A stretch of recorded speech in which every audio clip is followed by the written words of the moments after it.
Koleksi kisah tauladan haiwan kali ini membawa kepada cerita bertajuk Kisah Gajah dan Kawan-Kawan di Hutan.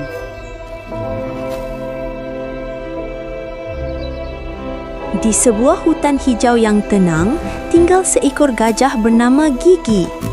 Gigi besar dan kuat, tetapi dia juga sangat baik hati.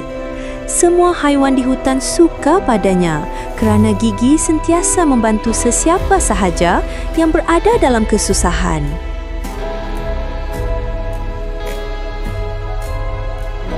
Pagi itu, Gigi sedang berjalan-jalan. Dia bertemu tupai lincah yang sedang termenung di atas dahan pokok. "Hai tupai, kenapa muka awak sedih?"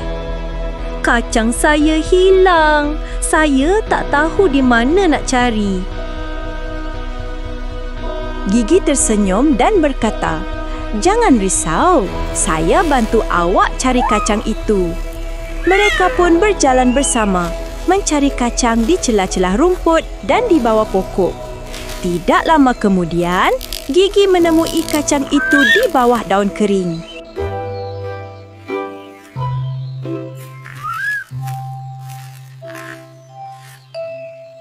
Tupai melompat gembira. "Terima kasih Gigi, awak memang hebat." "Sama-sama, saya suka membantu kawan-kawan." Mereka meneruskan perjalanan bersama, berbual mesra dan berkongsi cerita.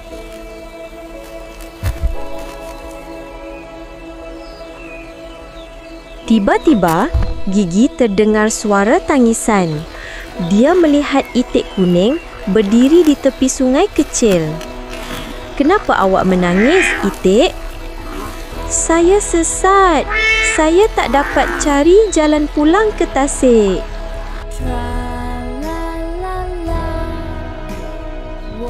Jugi berkata dengan penuh semangat, "Jangan bimbang, saya boleh tolong awak."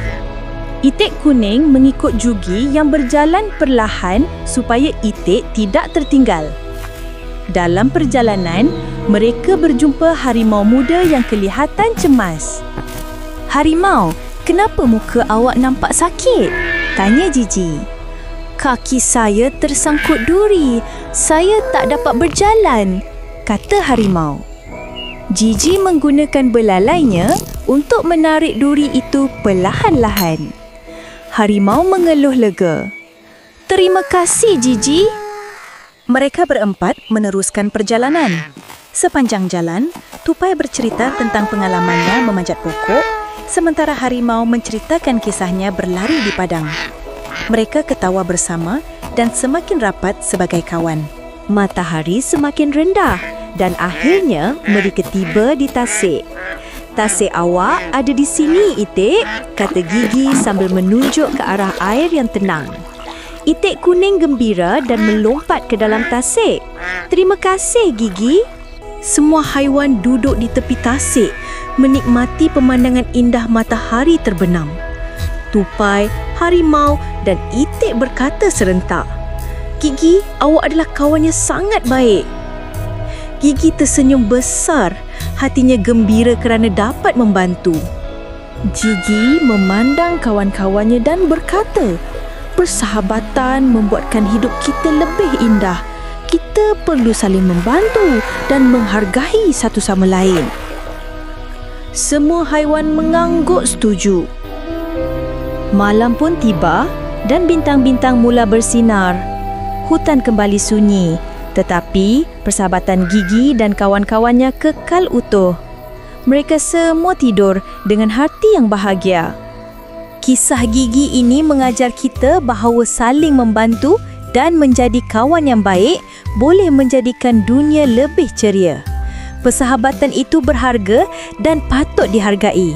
Pengajaran daripada kisah ini ialah persahabatan sejati memerlukan tolong-menolong, keikhlasan dan kesabaran. Setiap individu mempunyai kelebihan untuk membantu orang lain. Dengan bekerjasama, masalah dapat diselesaikan dan hubungan menjadi lebih bermakna. Persahabatan yang dihargai akan membawa kegembiraan dalam hidup. Dapatkan buku koleksi 10 kisah tauladan haiwan sekarang. Scan QR Code untuk tempahan.